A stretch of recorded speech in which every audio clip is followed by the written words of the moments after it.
The Dick Van Dyke Show. Starring Dick Van Dyke. Rosemary, Maury Amsterdam, Larry Matthews, and Mary Tyler Moore. Hello, Dick Van Dyke Show friends. Welcome to my YouTube channel. My name is KJ Ricardo. Today's episode is a look at my list of the top 5 writing staff moments from season 5 of the Dick Van Dyke Show, the last season.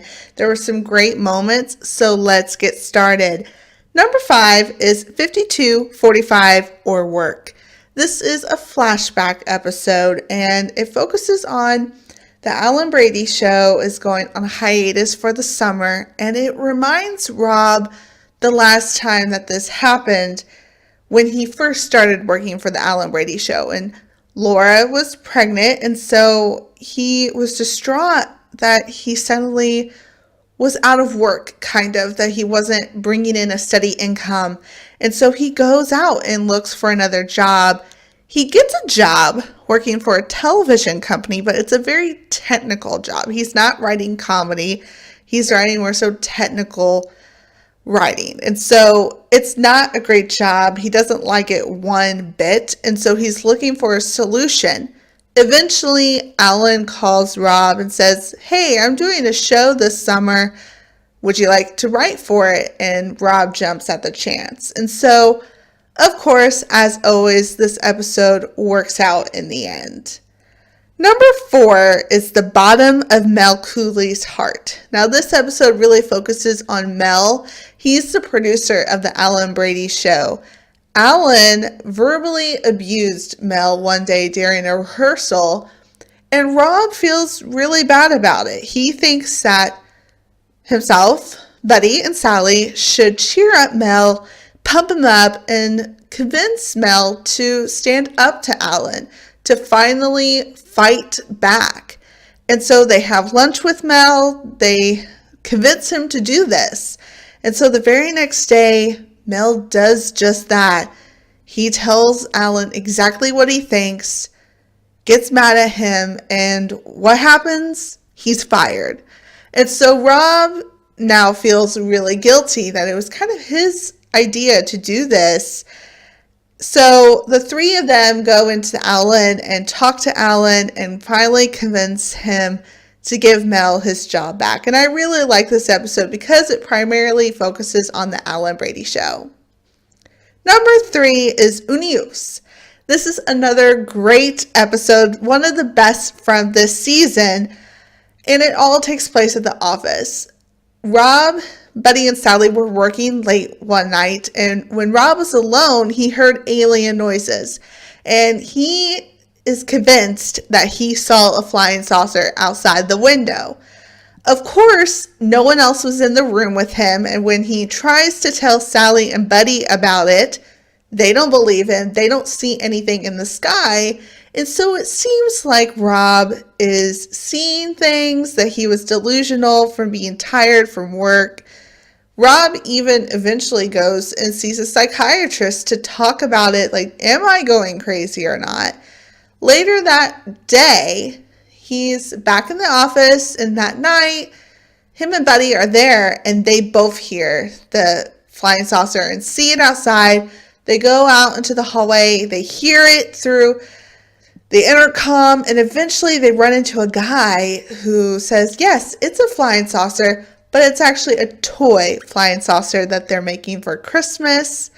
And so it's not really a flying saucer, but I really enjoyed this episode.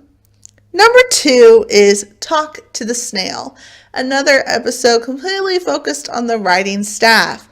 Now, the episode begins with them digging through the trash cans because they accidentally threw away part of this week's script. That's a big uh-oh. And while they're digging through the trash, Rob finds a letter from the corporate office saying that Alan needs to get rid of one writer. Of course, Rob is the head writer, and so it would be his responsibility to choose who he fires, Buddy or Sally.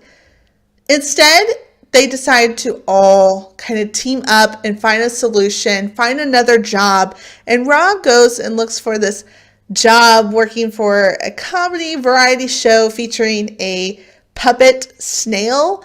And this part of the episode is a little weird. It's not the best, in my opinion, but I think that's the whole point. It's supposed to be insane because that they would not enjoy working for this talking snail. And so eventually what happens is that Alan finds out about this and he tells them that I was never going to fire you. I get this letter every month from corporate, and so Alan was never going to fire the staff, and so it all works out in the end. But my number one favorite episode featuring the writers from this season is Obnoxious, Offensive, Egomaniac, etc. This episode takes place late at night. Once again, everyone is getting ready for a theater show, and they realize that they left some pretty nasty comments about Al in this week's script. So they go on a wild goose chase through the office to find this script. They go into Alan's office. They realize that it's actually inside Alan's office, and so Rob has to get into his office somehow. It includes Dick Van Dyke's great physical comedy, but it's not in the office. That's what they discover. Mel comes along and he says, well, it's probably at Alan's house. And so Mel is Alan's brother-in-law. So he's like, okay, we can go to the house. It's fine. We have a really great scene at this house, and they eventually get the script back, but it ends in a hilarious comedic situation. I put together my favorite scenes from this episode, so I want you to sit back, laugh at this amazing compilation, and just relish that this is, in my opinion, one of the best episodes featuring the writers. Why do you think Alan would get furious at this? Oh, good thinking. If Alan ever saw those things, he'd kill us. But then he doesn't see them. No, you see, that's our copy. The one we give to Alan, we ink out the insults. Except when we're in a hurry to get dressed for the theater. What? Rob, did you cross out Alan's copy? No, you did. No, I didn't, buddy. No, you did. Well, stop saying I did. I didn't. Somebody had to. But nobody did. Oh, boy, we're dead. You mean that Alan has the other script? By now, he's got the script in one hand and a gun in the other. Hey, look, Alan didn't come back after his haircut. He called and left a message for Mel. Then the script is still locked in there. Yeah, and we're still locked out here. But at least we know he hasn't seen it yet. But we also know he'll see it in the morning. We gotta get in there. Hey, I can see the whole office. Hey, Rob, do you see the script? No, it's in there somewhere. Hey, you know, I could crawl through there. I could go right down there and out those cabinets into the office. Rob, be careful. It's so narrow in there.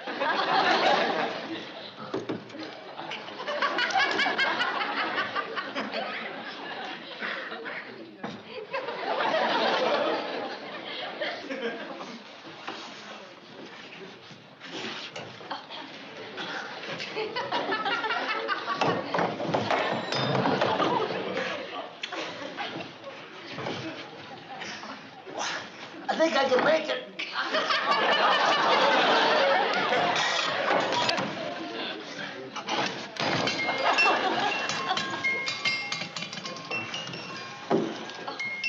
Rob, you want to hear music? It's the apricot brandy.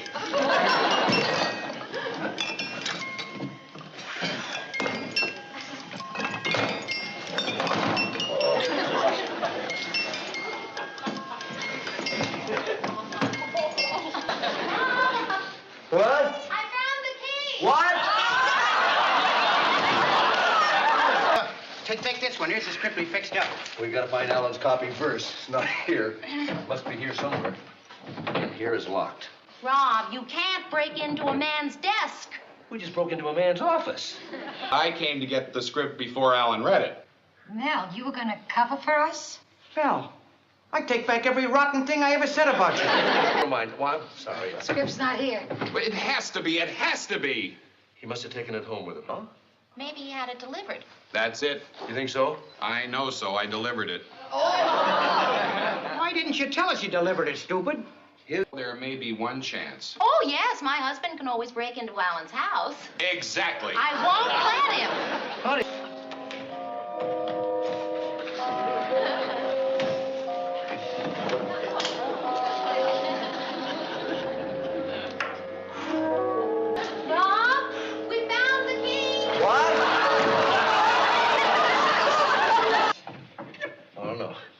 key, Mel?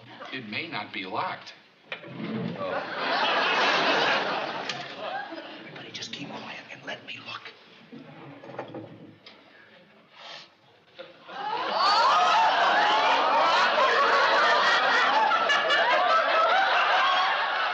Let's run out of here as a number.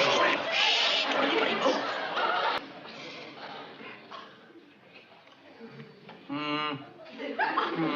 Lillian? Lillian, is that you, Lillian? Yes, Alan. Yeah, here's a good night kiss, Lillian. Kiss,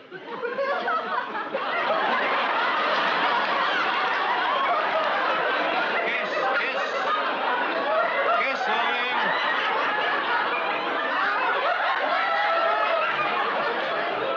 Thank you, Lillian. Is she gonna say good night? Good night, Alan. Good night, Rob.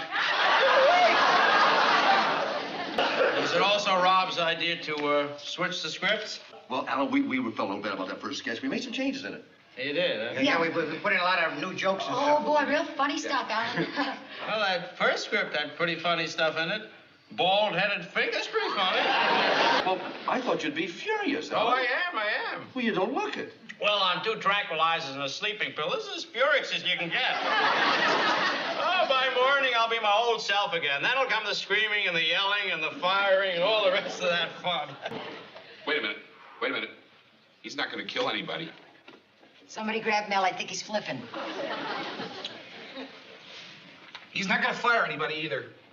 I told you he needed hair. His brain's catching cold. Do you remember what he said when we thought he was asleep? He said, kiss me, Lillian.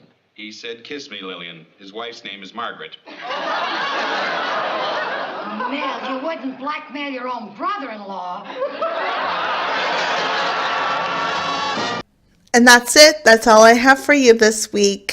I love whenever the show focuses on the writing staff, and this season definitely featured some great moments. Let me know what your favorite episode featuring the writing staff is from season 5. Leave that in a comment and I'll be happy to read that. Finally, I just want to say some comments about the writing staff, Buddy, Sally, and Rob. I think they are great characters. They work so well together. I love whenever the show focuses on them and takes place at the Alan Brady Show office. I think it's one of those scenes are some of the best, in my opinion. Buddy, of course, is so comedic.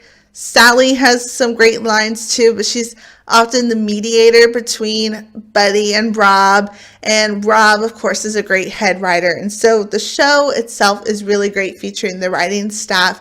And so they are very special to me. And so thank you for watching this week's episode and stay tuned for 2 weeks from now. I won't have a Dick Van Dyke Show episode next week, but I will have something special for you. So stay tuned and thanks for watching, and I'll see you guys next time. And remember to always laugh often.